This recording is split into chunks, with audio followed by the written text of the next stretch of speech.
You probably grew up hearing one of these two narratives about history, but both of them are completely false. The first and most common goes something like this.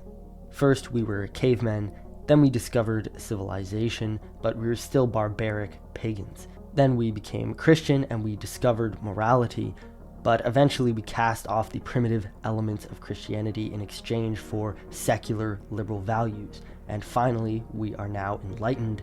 We are no longer barbaric savages and no longer blinded by the superstition of religion. This is the narrative which most liberals believe, both more conservative ones like Jordan Peterson and more progressive ones like Sam Harris. And it's the one which I subconsciously picked up on as a child, even though no one taught it to me explicitly. As a young child, I might not have been able to articulate this explicitly. I just picked it up from hearing things like, isn't it crazy that people didn't have electricity or toilets back then? Isn't it crazy that people used to behead each other and burn each other at the stake for no reason? But what was very telling was how I imagined history visually as a child. I imagined it as a line, like on a graph chart, rising slowly out of the darkness of prehistory, going up and down, but slowly going higher and higher until finally it reached modernity. And then it leveled off and became a flat line. Implicitly, I believed that with the discovery of modern technology and the coming of secular liberal values, we had reached the end of history. At last we were out of the darkness and into the light, and now history would continue as a straight line forever, unless some kind of cataclysm sent us back down into the depths. This is the narrative about history which most Westerners probably believe, either explicitly or implicitly. But there is also another competing narrative, one which is held by people who are more conservative. And it goes like this. First, we were crawling through history as brutal pagan savages, but then Christianity came and enlightened us. It gave us morality, it gave us Western civilization, it gave us technology and science.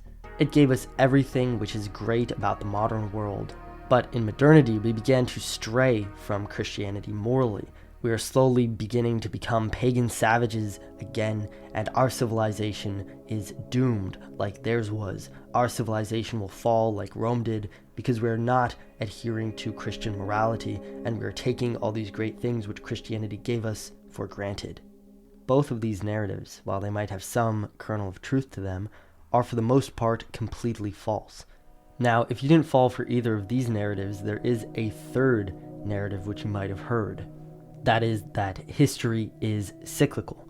Civilizations rise and fall always in the same way. History goes through ages. Peoples and civilizations eternally make the same mistakes. Human history, like nature, can be studied, and we can abstract certain laws from it. But I believe that this narrative is also false. What if, instead, history behaved like people? Because what is history if not various people and peoples behaving over the course of time? People are born with a certain nature, a certain tendency of behavior, and they may stray from that nature, but they'll always return to it eventually. I find this with myself.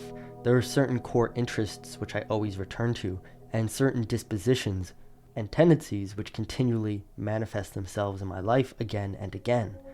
To use a simple example, I've always been interested in stories, in writing, in reading, in literature since I was very young, and there have been periods in my life when I became less interested in them, when I didn't really write or read at all, but always I return to this core interest which I have. I may stray from it, but I never really abandon it. It always resurfaces. And I think groups of people are no different, whether it's the militant orderliness of the Germans, the unruliness of the Irish, or the fieriness of the Italians. We hear about all of these characteristics which still persist today in our most ancient histories. So couldn't it be the same for civilizations, which are ultimately made up of and shaped by various people and groups of people? So what happens if we apply this idea to the history of Europe? Between around 4000 and 3000 BC, the Indo-Europeans came into Europe. And I view this time period as the kind of genesis of Europe as we know it. That is not to say that Europe did not have a culture and a history before the Indo-Europeans came, but rather they brought the final ingredient genetically, culturally, linguistically, for creating the peoples and cultures and languages of Europe as we know them historically. Out of this combined culture of what was already in Europe and what the Indo-Europeans brought from the Pontic Caspian steppe somewhere around Ukraine, you got the high civilizations of Greece and Rome. If we want to understand the essential ethos of Greek, of Hellenic civilization, then we should look to their most important texts, the Iliad and the Odyssey. These texts evolved as part of an oral tradition and were first written down around 800 BC, but they are set much earlier, somewhere around 1000 BC or earlier. And so while the Athenian Empire, for example, at the height of its power, was pretty far removed from the events of the Iliad, these texts still represent the essential ethos of Hellenic civilization. Now, later on, there were many philosophers, various religious cults, which pushed back against this ethos, primarily Plato, he's the most well-known.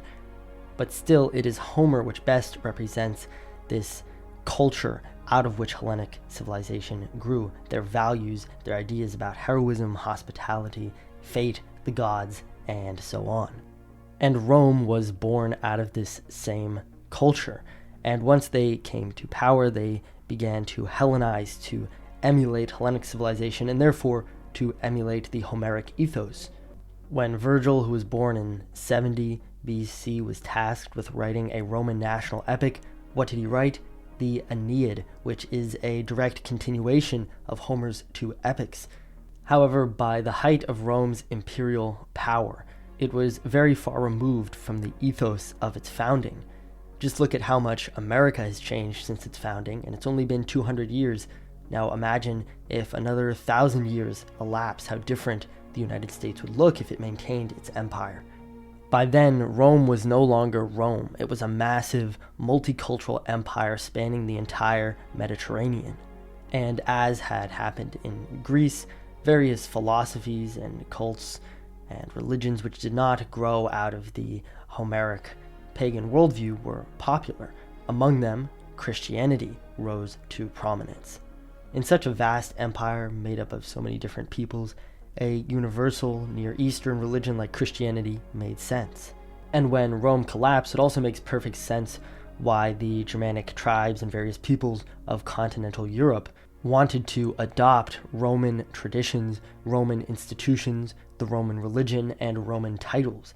They wanted Rome's authority. They wanted the mantle of this great civilization. And so for them, conversion to Christianity was really an adoption of Roman identity and Roman institutions, which lended them authority, security, and prestige. But in the north, the Scandinavians were still pagan. They were still operating based on the ethos which was born out of this cultural inception of Europe. And how do we know this? Well, we can look to their sagas, which were written down somewhere between 800 and 1000 AD, and see the exact same worldview which we see in Homer from 800 BC. We see the same ideas about heroism, about fate, about kinship, about hospitality, about the world, about religion, about law and the gods. And they were not savages. They had a very complex civilization. They had complex legal codes, a complex religion. They didn't have the same infrastructure as Rome and Greece had, but they had a rich culture and rich literary traditions. And during the Viking Age, mainland Europe was at the mercy of the Norse. They were constantly invaded, raided, and extorted by the peoples of this still pagan Scandinavian civilization. But eventually, mainland Europe gained power again, and the Viking Age ended. Mainland Europe had a lot more resources, among other advantages. And so we see the same effects then in Scandinavia, which we saw in mainland Europe after the fall of Rome. It was very convenient for Norse kings to convert to Christianity. If they did so, they would forge political ties with a strong mainland Europe, and they would gain all of the apparatus of church and state, as well as all of the authority, all of the pomp. They would become a monarch mandated by God and have an entire clergy, an entire infrastructure, the infrastructure of the church, to enforce their rule. Before, they would have to rely on their own virtue to secure their kingship, Now they would receive a hereditary monarchy mandated by God himself. This is a very appealing offer, and this is why you saw that the Norse kings would convert to Christianity, but it was usually a token conversion, and they would usually remain pagan, and their people would remain pagan. By around 1000 AD, all of Scandinavia had officially converted to Christianity. But now, what was going on mainland Europe? Actually, surprisingly, I would argue that a pagan renaissance was occurring on mainland Europe. Chrétien de Troyes, who wrote the first Arthurian romances, was writing around 1000 AD, and other writers like Marie de France were also writing at this time. They were part of a cultural renaissance among the aristocracy, where this new culture of chivalry and romance was emerging. And in their texts, you see a refutation of strict Christian ascetic morality. Their texts in this way are very transgressive. In them, you see love affairs, extramarital love affairs, which are deemed to be good because love is good. Love and heroism, romantic love, and martial prowess in classical style are held up to be the highest values in these texts.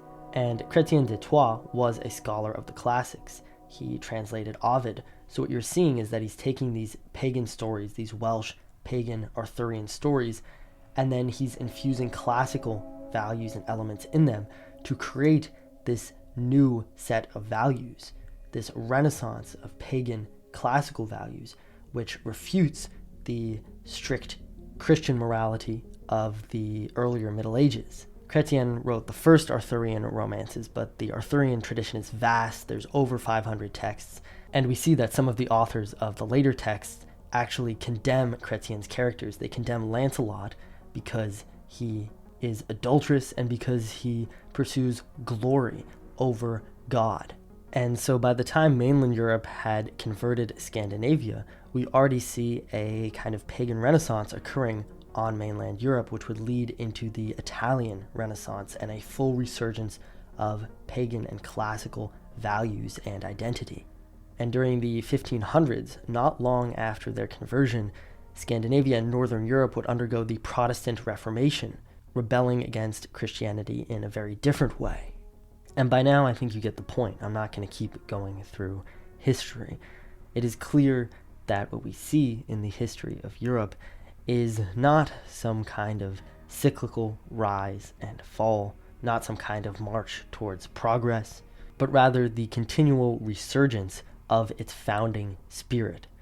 Could it be then that a civilization is successful not in proportion to how much wealth it can acquire, how much progress it can achieve, but in proportion to how well it can adhere to its original founding spirit and values?